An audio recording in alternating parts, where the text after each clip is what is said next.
Can you imagine your life where money is your friend, working with you to achieve all your dreams and desires? If you struggle seeing money as your friend, then join Kathy Cook Noble, financial advisor and educator on understanding how your money can work for you. It is possible. Now, here is Financially Speaking with Kathy Cook Noble.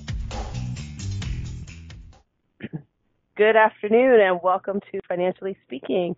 I am Kathy Cook Noble and we are on the Inspired Choices Network. And we are going to have a conversation today about philanthropy. But first, let me tell you who I am. Who are you listening to? This girl from someplace through the wires.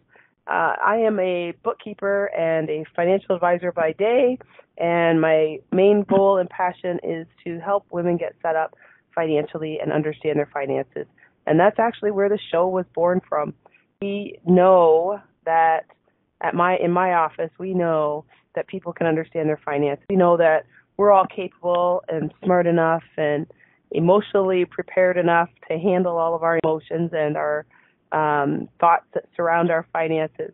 So that's what I like to do, and really that's what's important, is once you have an understanding of your finances, then you can very easily live the life that you want and dream about and fulfill all those dreams and wishes that you'd really like to do once you get your plan in place. So that's really where we came from. We talk every week about different financial topics, and today we're going to talk about philanthropy. And I'm guessing that you're all expecting me to talk to you about philanthropy from the state of how much money can I save on my taxes. I know we've all just been through the tax process. This is that time of year where you have submitted all your taxes and you're fresh off of that adventure. But and you're listening to Financially Speaking, and you're thinking, I'm sure we're going to see how we can save money on our taxes by giving and being charitable. And we will talk a little bit about that, but I think that I wanted to have a conversation about the bigger picture of philanthropy and what it really means, because I know I always say that things lead back to your finances, and while I believe that, I don't mean that in the way where it's all about money and it's all about greed and growing your money and just keeping it to yourself and hoarding it and that sort of thing. We certainly know money is important, but it doesn't necessarily matter how much you have. It matters what you do with it, and it matters what kind of lifestyle you're looking for. If you want to own your own private jet, then that's doable. You can do that, and you can enjoy traveling around. But if you're going to own your own private jet, you're never going to travel. It doesn't really make sense. So we have to be realistic when we talk about money and say, what is your lifestyle that you're looking for, and what is it you really want to do?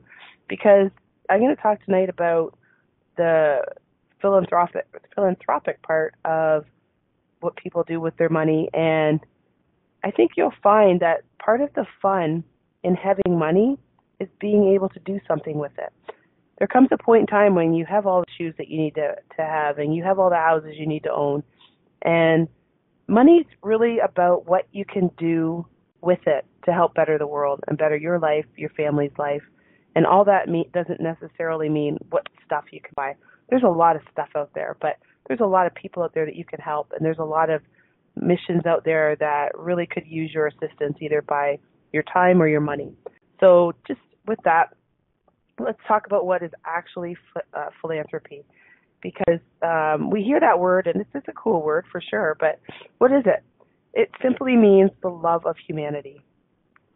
And that is really just a definition that's a private initiative for the public good, and it focuses on the quality of life. That's what philanthropy is. Now, a lot of times we use the words philanthropy or charity interchangeably, but they're actually not the same. So not all charity is philanthropy or vice versa. And this is the way you want to think about it really is the common difference is that charity aims to relieve the pain of a particular social problem, whereas philanthropy attempts to address the root cause of the problem.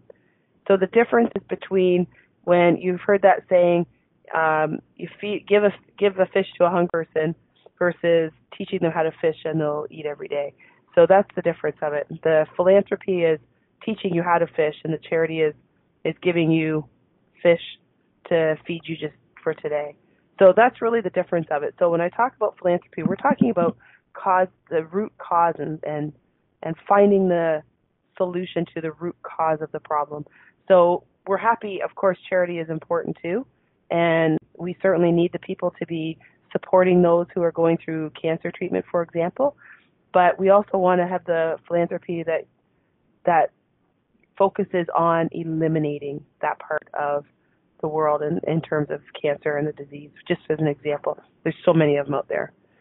So when you think about the organizations out there who are charitable organizations or not-for-profit organizations, in both Canada and the U.S., how many can you imagine are there out there? Because you hear, I'm sure you can think right now, if I say name a charity, you probably have 10 or 20 swirl around in your head right now, and you couldn't pick just one out because you'd have so many you're thinking of. You get asked all the time, whether you know it or not, to donate to charity. You'll be, if your hospital has a parking lot that has payment, then every time you go into the hospital, you're donating to a charity. If you buy the hockey tickets for the youth hockey, you're donating to a charity. If you are buying those raffle tickets for those hospital $1 million homes that they raffle off, that's donating to charity as well. So there's a lot of different charities. There's big ones, there's small ones, there's national ones, there's some at just your community level. There's some that, for example, I mentioned cancer earlier. There's the Cancer Society that is both Canada and the United States. That there's charities that are big, they're globally. There are some that you probably never hear of. So there's just a lot of them out there. So how do you decide? Well, in Canada, there are over 170,000 charitable and not-profit organizations. Now, that's a lot of people out there looking for support with their organization. Of those 170,000, 85,000 of them are registered charities. That means they're recognized by the Canada Revenue Agency. So what does that mean? They're recognized? That means those are the ones that can issue you those tax receipts, where you get those charitable slips. Every year you collect them throughout the year. You donated $100 here and $20 here and $25 there, and you collect them all year. And those slips have a charitable registered charity number on the slip somewhere. They all do. You may not have noticed it, but if you look at it now, you'll see it. So all those charities that are registered have their charitable registration number on it. That's because they're registered with Rev Canada in Canada, and that's our tax department, and they're able to issue receipts that you are able to put on your taxes towards your deductions. So the U.S. also has, as you can imagine, since we are a small size in population of the U.S., they probably have a few more than Canada. So the National Center for Charitable Statistics in the United States, they have over 1.5 million nonprofit organizations registered in the United States. That is a huge number of charities that are looking for help. And those charities that are looking for help are all representing a certain type of population that are needing that particular care. So there is over 1.5 million nonprofit organizations in the United States that are registered. And those are public charities, private foundations, other types of nonprofit organizations. That includes like a Chamber of Commerce, a fraternal organization, civic leagues. Those would all be in the United States. That's a lot of people that are registered. That's a lot of people that are being represented when you think about it. Because if you think there's 170,000 charitable organizations in Canada, 1.5 million in the U.S. How many people can you even imagine that represents for whatever particular charity that they're offering their services for? That's huge. Like, I just thought that was mind-blowing reading those numbers. So I will, because it is financially speaking and because I do talk about finances, I am going to talk a little bit about the charitable giving part of it. And then we're going to talk about, really get into a lot of different types of philanthropy and what it means and how it really affects you. So, of course, I'm going to talk to you about what the Government of Canada is going to expect from you on your taxes. No, you can't start your own charity and start writing stuff off. It doesn't work like that. There's no charity for being well dressed at work that you can set up for yourself and then start writing your clothes and your shoes off. It doesn't work like that. So just in case you're thinking about something crazy like that, that's not something we can do. And you can't do it in the U.S. either. So if you're going to be a registered charity, that means you have to go through a very, very strict and specific process and application to get a charitable registration number, and it has to represent a particular area of the market, like a certain sector that needs help and attention. It's not easy. You don't just apply and get a charity tax registration number. So here's how it works in Canada, and it's very, very similar in the United States. So donations this is typically what is a gift that qualifies as a charitable tax credit. So this is from a registered charity that issues your receipt that you claim on your taxes when you filed your taxes this last month. So donations of cash, goods, land, or listed securities to a registered charity or other qualified donees are eligible for a charitable tax receipt. So for a donation to be eligible, the transfer of ownership has to be voluntary. So you must, on your own, say, I want to give this money to this particular charity. So if you do, in the examples of the donations that do qualify for your tax credit, you can give the cold, hard cash. So if you want to give money, that counts. Securities, that counts if you want to donate stocks or shares. Ecologically sensitive land, that counts. Certified cultural property, capital property, or personal use property. Personal use property, that's not physical land. That's something like a painting or sculpture or jewelry or stamps or coins or any type of art that you would have as a personal use in your house. There was last week or the week before, I forget now. The weeks seem to go by so fast, and the weather changes so much it's hard to tell how fast things are happening. But I think it was last week, the Rockefeller Center had the biggest sale of a personal collection, which was the Rockefeller family. And in the United States, of course, this was at Christie's in in New York, sorry. And that would have been a lot of personal use property. They had Rembrandt paintings. They had like original artwork. It was really, really cool stuff. That's all personal use property that they would have had that they would be auctioning off. But anyway, examples of donations that do not qualify. So you can't get a tax credit for contribution of service such as time, skills, or effort. You can't get a tax credit for payment of a basic fee for administration to an event. For example, you can't get a tax credit if you pay fees for daycare or nursery school facilities. That's not a tax credit. The purchase price of a lottery ticket or any other chance to win a prize, even though the lottery proceeds benefit the charity, that's not a tax credit. The payment of tuition fees, there are a few exceptions in this case, but that is not a tax credit as a rule. Gift certificates donated by the issuer, they may qualify under some special circumstances, but as a rule, they don't qualify either. And pledges. So if you go and get pledges to run a race, for instance, you see that all the time where you pledge somebody so much to run a race. You can't write the pledges off as a tax credit. So those are some of the examples that the tax department looks for to say, is it a qualified gift? Is it a charitable tax receipt that you can accept? And they, of course, are going to look at if it's from a registered charity and you have that number. So if we're looking at stuff in charity that we are going to use on our taxes to lower our taxable income that we are submitting, then we have to make sure that we've got the right quote, the right charity numbers, the right receipts that are issued, and that they're for the right thing. Because if they're not, the government, the tax department specifically, they're going to disallow them, and you're not going to be able to write them off. And you don't want to be trying to do stuff that's not following the tax rules. Those can get you into a lot of trouble fast. So as we go forward tonight, we'll talk about charitable giving, that's really the financial piece I want to talk to you about. I know that we have to talk a little bit about money, and we will talk about money, but not so much in how you write your taxes off, but how we will make plans for the next year that we're going forward between now and next April, where we're planning our taxes and where we're going to put that money. So when we come back after our first break, let's talk about charitable giving and how that is affecting households in Canada and the United States.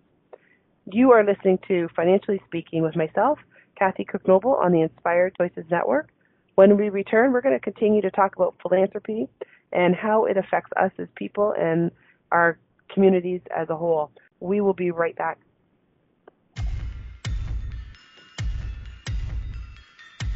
Too many of us get caught up in the unreal lives of reality television and complete to acquire stuff, which is setting us up to accumulate lots of debt. We're scared, confused, and don't know who to talk to. By tuning into Financially Speaking radio show with financial advisor and educator Kathy Cook-Noble, you'll learn tips you can use to improve your financial health, which in turn can improve your overall health and make for a very happy life. Live a life you can afford and enjoy. It is possible. Listen for Financially Speaking radio show every Monday at 4 p.m. Eastern Standard Time, 3 p.m. Central, 2 p.m. Mountain, and 1 p.m. Pacific on InspiredChoicesNetwork.com. This is Financially Speaking radio show with financial advisor and educator Kathy Cook-Noble. To participate in the program, call in the U.S. 815-880-8255, Canada 613-800-8736, or Skype us at Inspired Choices Network. You can also make the choice to ask or comment by email by sending to Kathy at bookkeepplus.ca. Now back to the program. Welcome back, everyone. I am Kathy Cook-Noble on the Inspired Choices Network, and we are talking today about philanthropy. And it's sort of fitting since the show is Financially Speaking. Before we went to break, we were talking about the parts of philanthropy that actually deal with our tax credits. So yes, you can get money back on your taxes for giving money to people, but I don't think that's why most people give money. And I think that if you think about what you donate money to and when and where you donate your money, because let's face it, we get asked all the time. As individuals, we get asked a lot to donate money. And if you're a business owner, I guarantee you're getting requests all the time, every day, from some charity organization asking for assistance. And you have to decide, where am I going to put my money? Like, how am I going to distribute that money that I have coming in? How, where, how much, to whom? So there's certain charities that we all have that have a special place in our heart. So say, for example, you are epileptic. Then there's a pretty good, or you have a family member who's epileptic. Then you normally have a soft spot for the epilepsy research or a charity that supports people with epilepsy. Same with the Canadian Federation for, I got the name wrong. It's the Canadian Federation, the Canadian Institute for the Blind. Anyway, if you're somebody who has a soft spot for people with blindness or sight challenges, then you typically support that charity or support the events that charity hosts. So these are some pretty cool facts. Now, we're going to start with the U.S. because I started with Canada last time. That the number of households giving as a percentage of private giving it's just incredible how much money people are giving to support other people. So giving by individuals make up the vast majority of contributions received by nonprofit organizations. Individuals, it's not the organizations that you're thinking. The estimate that individuals give amounted to, are you ready for this? $258.51 billion in 2014. That was an increase of 7.1% over 2013. That is phenomenal. Like, That's almost $260 billion that Americans donated to various charities and organizations. That's huge. Like, can you even fathom a number that big? Can you imagine all the work and all the support that people got, and how many people were assisted with whatever it was, with whatever charity it was? That is a lot of money that can help a lot of people. The National Center for Charitable Statistics, they report that the increase, we all remember 2008, 2009, the big financial crash happened, the Great Recession that they've named it, and charitable givings dropped off a lot. But they have reported that they are back up. The trend is back in giving in the United States, and they have been increasing in both their current and inflation-adjusted dollars for the last couple of years. That means they're keeping up with their inflation, which means if they've got a regular donation plan, they've actually increased the amount to keep up with the value of their dollar. It has not yet recovered to the pre-recession levels, but it has been on a steady increase since 2008's big crash. So every year since 2009, there's been a gradual increase in support for different charities and organizations.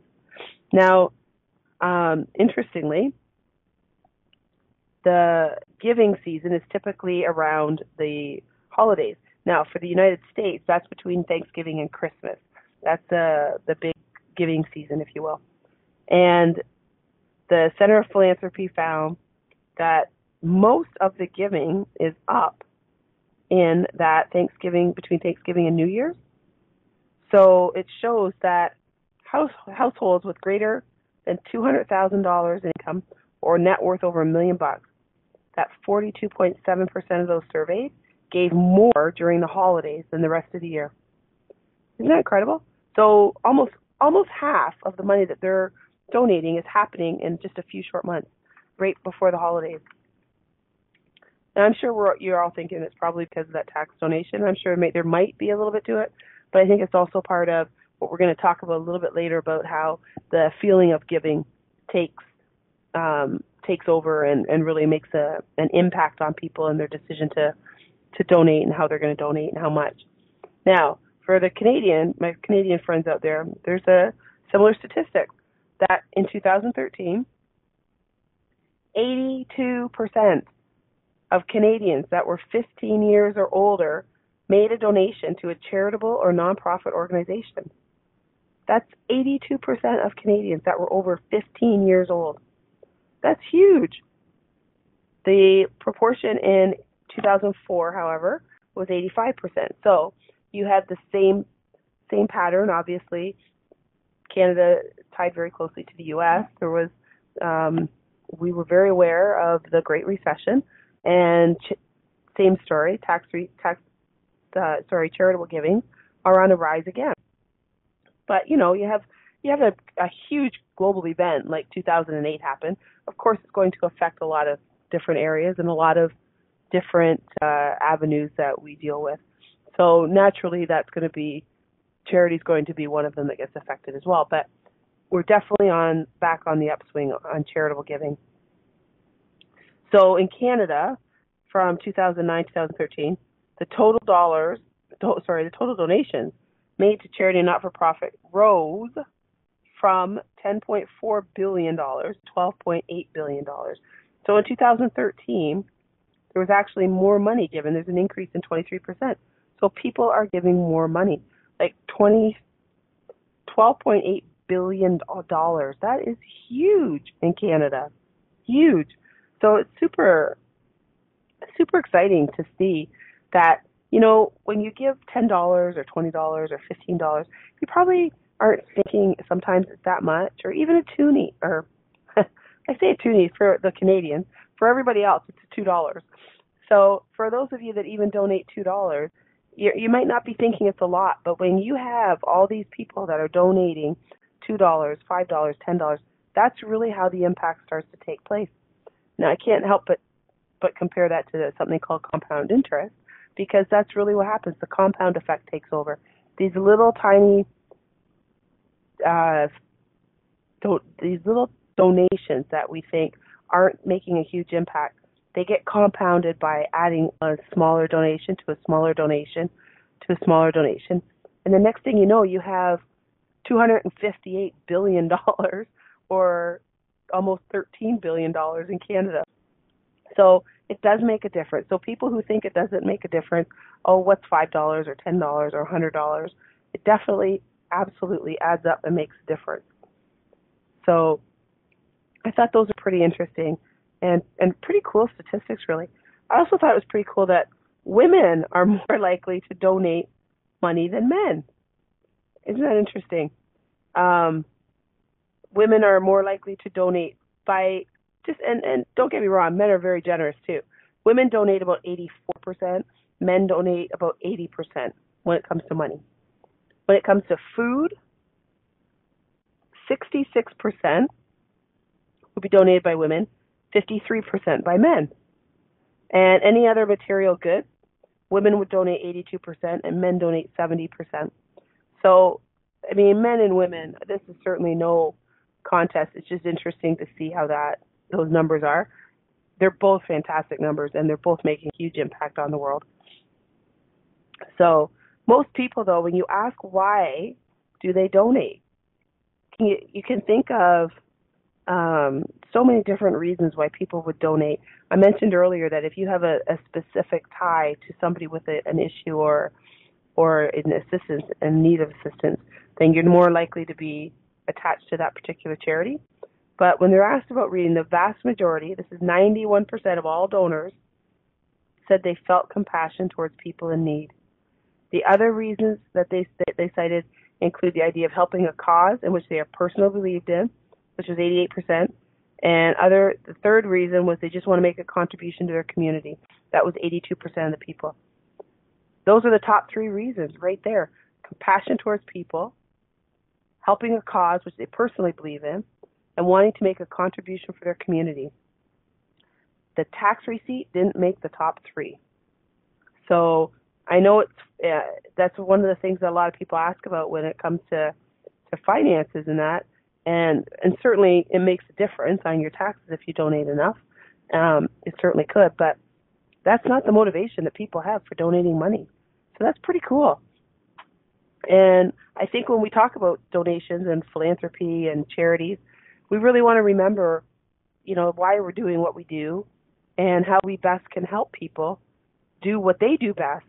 And some of us our role is to give the money to the charities so that they can do a good job and help all these people that need help in diabetes or cancer or epilepsy or whatever the case might be. And then there are those in the charities, and their skill set is best used at implementing the money in a way that makes the best use of that money for the people that need it the most. So that's when I think about philanthropy. I want to think, what's my best use of time? What's my best use of money? Am I going to be better serving people by just giving them the money, or do I actually have skills or talents where I should be volunteering there as well? And those are things that you always want to think about when it comes to philanthropy.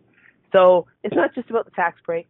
It's actually mind-blowing to me how much money is donated. And the reasons that people donate, I think, is fantastic. And the habits that people have that they get into donating are pretty awesome, too. So I think once people start to evaluate why they do what they do, then they start to see the effects that they have on other people. And that's what we're going to talk about after the break, is what do those effects have? How does that affect you? Just giving somebody money is relatively easy to do. I mean, and the physical part of just handing over a $5 bill is an easy thing to do. However, what does it actually do to you physically or mentally? So when we come back from the break, let's talk about how there's more effects to giving money than just financial. We'll talk about how it affects you and your personal self. So when we return, we'll talk about that. You are listening to Financially Speaking with myself, Kathy Cook-Noble, on the Inspired Choices Network. When we return, we will continue to discuss philanthropy, how it affects us, and how it affects our community. We will be right back.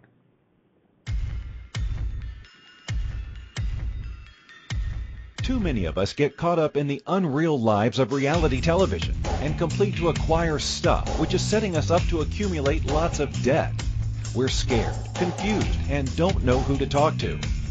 By tuning into Financially Speaking radio show with financial advisor and educator Kathy Cook Noble, you'll learn tips you can use to improve your financial health, which in turn can improve your overall health and make for a very happy life. Live a life you can afford and enjoy. It is possible. Listen for Financially Speaking radio show every Monday at 4 p.m. Eastern Standard Time, 3 p.m. Central, 2 p.m. Mountain, and 1 p.m. Pacific on InspiredChoicesNetwork.com. This is Financially Speaking radio show with financial advisor and educator Kathy Cook Noble. To participate in the program, call in the U.S. 815-880-8255, Canada 613-800-8736, or Skype us at Inspired Choices Network. You can also make the choice to ask or comment by email by sending to Kathy at bookkeepplus.ca. Now back to the program. Welcome back, everyone. I am Kathy Cook Noble on the Inspired Choices Network, and today we are talking about philanthropy. So before we went to break, we were talking about the different statistics on how much money people give and the breakdown of who gives and how they give and the reasons why they give, which was really exciting to see that most people, the majority of people that are giving away money are giving it away because they have a compassion about something for a particular cause and for people in need in general, which is really a great thing. So when we talk about philanthropy, most people just talk about how much money got given, but this show is about how you can give and receive at the same time. And I know that sounds a little bit like a riddle, but it's true. If it were a riddle, it would be, what can you do that can give and receive at the same time? And that is philanthropy. So, and that, it kind of has a play on words, really, because you're giving money to an organization and they're receiving it at the same time. It's also you giving a part of you and your hard-earned money and how it's going to a place that has a special meaning to you, and you are also receiving from that. And what you're receiving is not financial. I'm not talking about receiving a tax credit, so yes, you could say that too. But let's say we've already got that. That's not our main focus.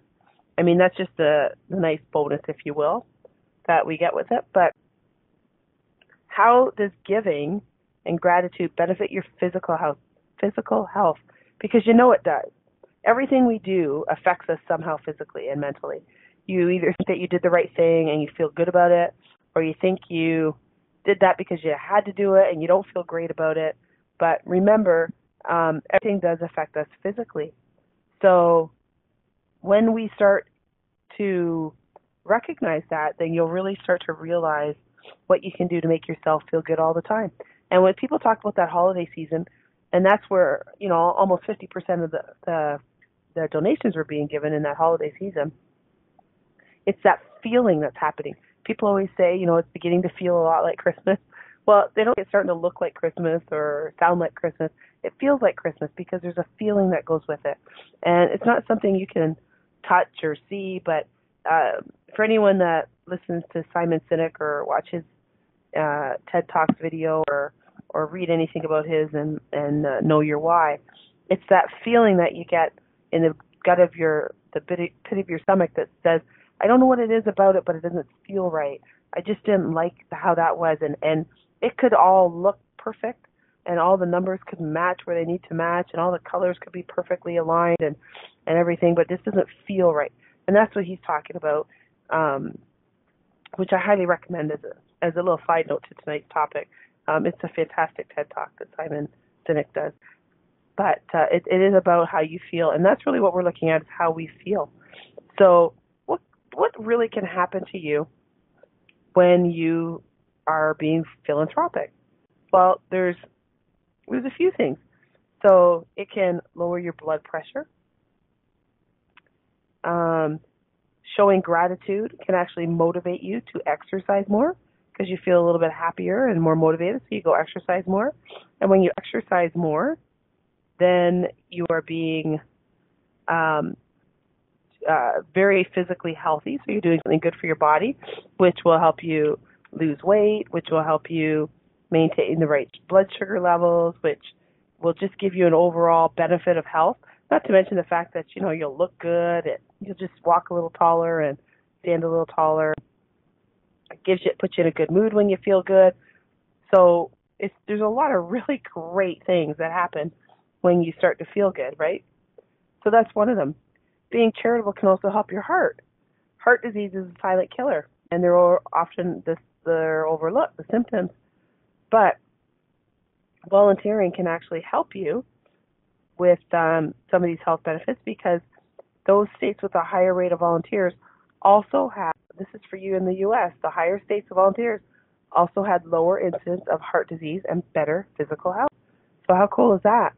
So we volunteer, we're doing good things for people, and we're doing things for ourselves that are good, and you're helping your body, which is also going to help you for the long term, which is fantastic. If you're thankful, it can help lower your cholesterol.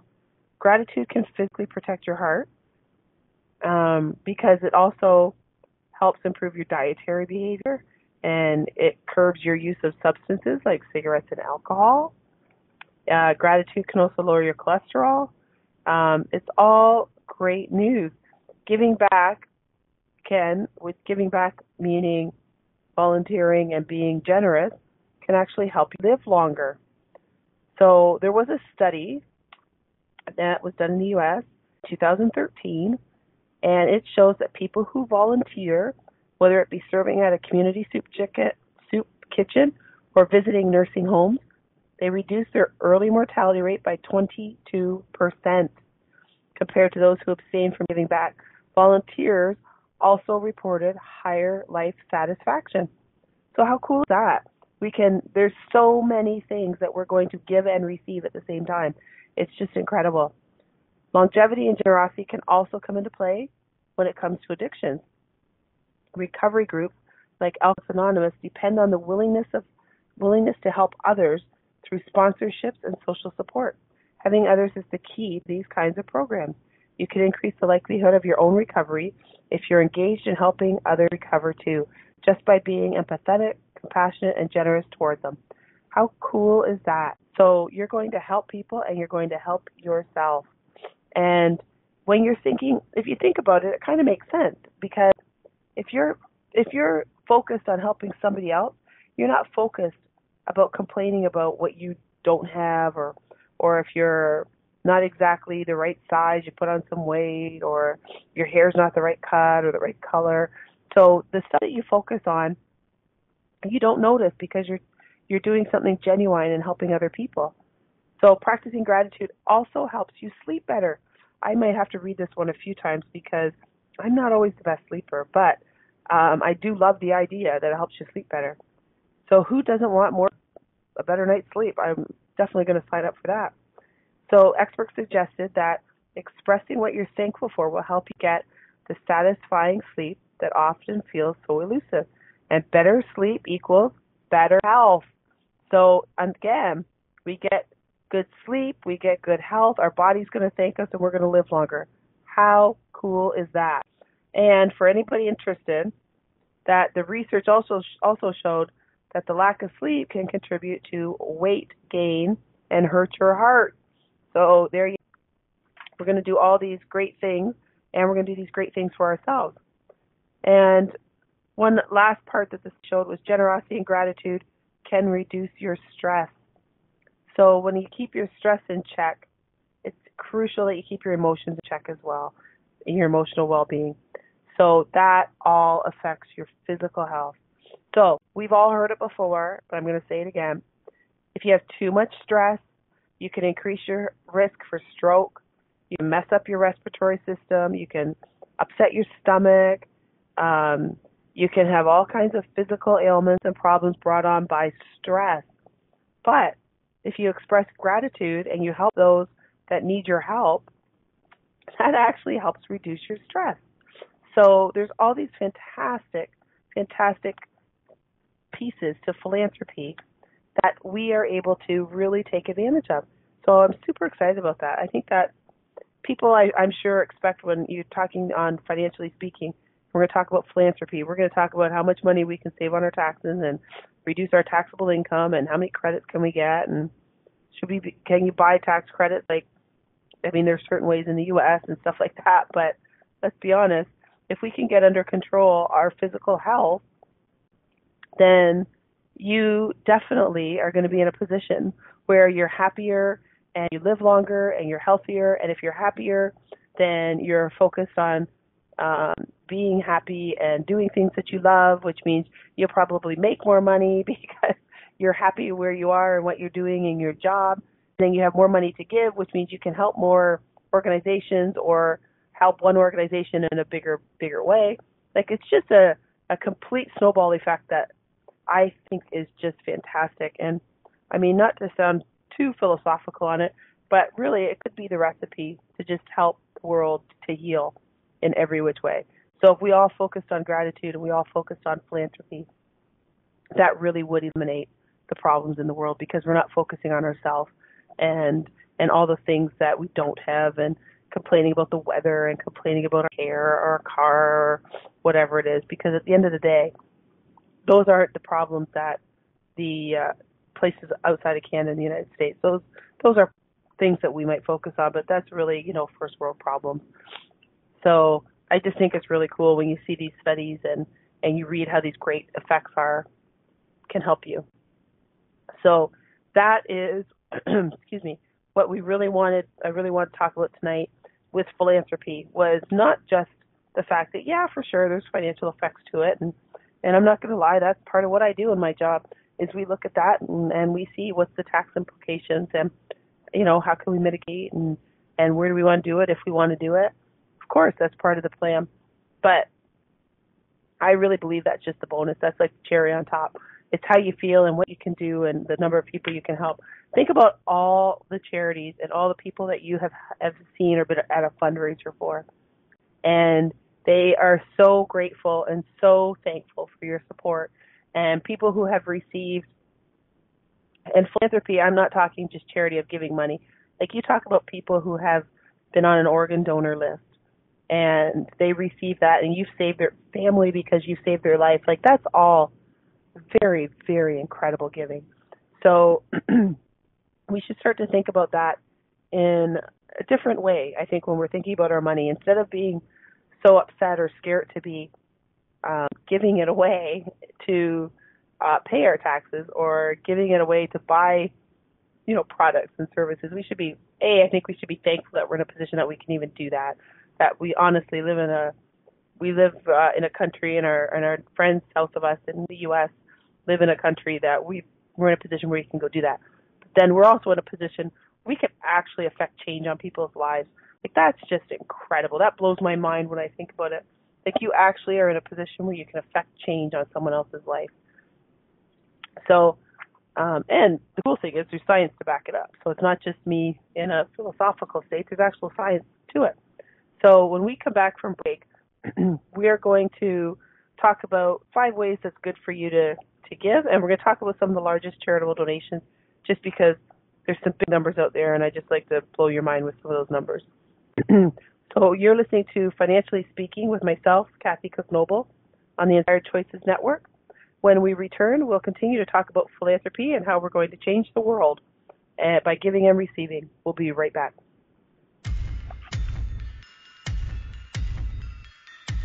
Too many of us get caught up in the unreal lives of reality television and complete to acquire stuff, which is setting us up to accumulate lots of debt. We're scared, confused, and don't know who to talk to. By tuning into Financially Speaking radio show with financial advisor and educator Kathy Cook Noble, you'll learn tips you can use to improve your financial health, which in turn can improve your overall health and make for a very happy life. Live a life you can afford and enjoy. It is possible. Listen for Financially Speaking radio show every Monday at 4 p.m. Eastern Standard Time, 3 p.m. Central, 2 p.m. Mountain, and 1 p.m. Pacific on InspiredChoicesNetwork.com. This is Financially Speaking Radio Show with financial advisor and educator Kathy Cook Noble. To participate in the program, call in the U.S. 815-880-8255, Canada 613-800-8736, or Skype us at Inspired Choices Network. You can also make the choice to ask or comment by email by sending to Kathy at bookkeepplus.ca. Now back to the program. Welcome back, everyone. I am Kathy Cook Noble on the Inspired Choices Network. And today we're talking about philanthropy, how it is great to give and receive at the same time. Before we went to break, we talked about the physical effects that philanthropy and charity has on your body, on your mind, and the ultimate effect is how it affects other people.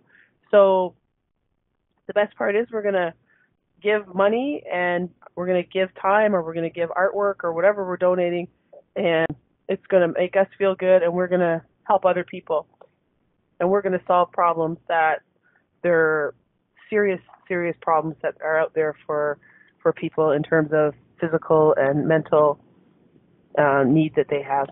So I want to talk to you just a little bit more about what we're going to do when we donate to charities or volunteer your time, because I know you're not going to get a tax receipt for that, but there's a lot of great effects on volunteering at the local soup kitchen or Salvation Army or the local hospital or whatever the case may be. So volunteering your time is super, super important. For those of you that were here last week, I had the privilege of having Paul Jenkins on. He's the executive director at the St. Thomas Elgin General Hospital. And I do some volunteer work there and try and help as best as I can. And I have to tell you that I sometimes feel like I get more out of it than I give, because it's incredible how much, a couple hours a week can do for your soul. And I think it's important that we all look at that. And I encourage people to look at that as part of their whole life plan and their financial plan, to incorporate it all, because you can do it all. One of the studies that Harvard Business School did was they studied to say, okay, what happens when you give money and what happens to people? And they said giving makes us feel happy. That was the number one thing. Giving makes us feel happy. And they were asked, they saw similar results when they were asked to perform 5 acts of kindness each week for 6 weeks. So the feeling, it's right in your biology. It's right in the core of yourself. It makes you feel happy. And I mean, really, what's better than that? Isn't that really what we're all trying to do anyway? The secret of life is just to be happy. So the other thing, which we talked about before the break, was giving's good for our health. Like, it's got good physical reasons that you want to look after yourself. So there's a great book, Why Good Things Happen to Good People by Stephen Post. And he reported about that it being good for your health, but he reports that giving to others have been shown to increase health benefits in people with chronic illness, including HIV and multiple sclerosis. Like, it's serious stuff. It's not just about, oh, I feel good about myself. Like, it's genuine. It's good for your health. It actually can help counter some health effects that you've been struggling with. Elderly people who volunteered for 2 or more organizations were 44% less likely to die over a 5-year period than were non-volunteers, even after they controlled for their age, exercise habit, general health, and negative health habits like smoking. So we talked about how you're going to live longer. There's studies that back this up. We should all be doing it. They found individuals who provided practical help to friends, relatives, or neighbors, or gave emotional support to their spouses, had a lower risk of dying over a 5-year period than those who didn't. So it's incredible the stuff that philanthropy has on your not just your pocketbook, in your bank account, but on your mind and your body and your spirit. So researchers also found that giving improves your physical health and longevity, because it also decreases stress, which we talked about, and it helps provide social support to we talked about lowering your blood pressure, and it just does a lot of great things for you. Giving promotes cooperation and social connection. When you give more, you're likely to get more. And that's not why we do it, by the way. And I'm certainly not, you should all go out and volunteer somewhere so you can get stuff back. It will come back. You won't even realize it. The reason is that these exchanges promote a sense of trust and cooperation. It strengthens your ties to other people. And there's lots of research that supports that. They also found that giving evokes gratitude. When you're giving and being grateful, you are sharing in gratitude, which helps you be more grateful. And it helps you express gratitude, which also gives you a better sense of purpose and leads to all the health benefits we've talked about. And giving's contagious. So when we give, we don't only help out the immediate recipient of the gift, we're also starting the ripple effect of our generosity through the community. So that's exactly how it works. When you give, and then you tell people, and then they give, and you just expand your circle that way. And I think that's so very cool. And that's what we want to do. Now, I do want to share with you just some 10 of the largest charitable donations of 2017, just because it's just plain cool trivia and the impact that it has. So I'm sure all of you out there have heard of Bill and Melinda Gates and their foundation. Bill Gates was one of the co-founders of Microsoft, which has been very, very successful. And they're very, very generous people. So every year, billions of dollars that we talked about are going back into the communities that we live in. And the Chronicle of Philanthropy, I have to tell you, this was really amazing. In 2016, the 10 biggest charitable gifts totaled $4.3 billion. So 10 gave $4.3 billion, which is awesome. But remember, you guys in the U.S., you gave almost 260 overall. So the past total this last year was $10.2 billion. And on the top of it was a $165 million gift from one couple that were co-founders of Environmental Systems Research. And another one of the top 10, which was the second one, was Bill and Melinda Gates Foundation. They did $4.6 million in Microsoft stock. And the recipient was their foundation, which they started in 2000. And behind the Bill and Melinda Gates was the Facebook founder, who is CEO. Their CEO is Mark Zuckerberg, and his wife Priscilla Chan. They gave $1.9 billion to the Chan Zuckerberg Foundation. That's a not-for-profit arm of their organization, which is pretty cool. So these guys that are making all this money that you read about or you see on TV, they're actually donating it back. The third largest donation came from Michael Dell, who's the founder of Dell Computers, and his wife Susan. They did $1 billion as part of their endowment. You see all these guys that are giving all this money. You know, George Soros, he's a financial guy, and if you don't know him, anyone in finance would know him. He's been hugely successful as an investor, and his charitable gifts in 2017 exceeded more than $1 billion. But because they weren't one single lump sum, they were given to various different organizations. He doesn't make the top three cut because it was spread out. But that's totally okay. That's not why he does it. So I just to give you an idea of the charitable givings, and you have a lot of these billionaires, and I know you might have heard about Billionaires Pledge that they did years ago where they donate their money, and that's a cause that they're all taking up, which is very cool. So that's it for philanthropy. Next week, I'm going to have a guest, Alyssa Light, and she talked to us about marketing and some really cool tips and tricks. Have a wonderful week, and we'll be right back here next week. So everyone have a great time. Thank you for choosing to listen to Financially Speaking Radio Show. Kathy Cook Noble will return next Monday at 4 p.m. Eastern Standard Time, 3 p.m. Central, 2 p.m. Mountain, and 1 p.m. Pacific on InspireChoicesNetwork.com. We hope you'll join us. Until then, have the best week of your life by making the choices that bring you all that you desire.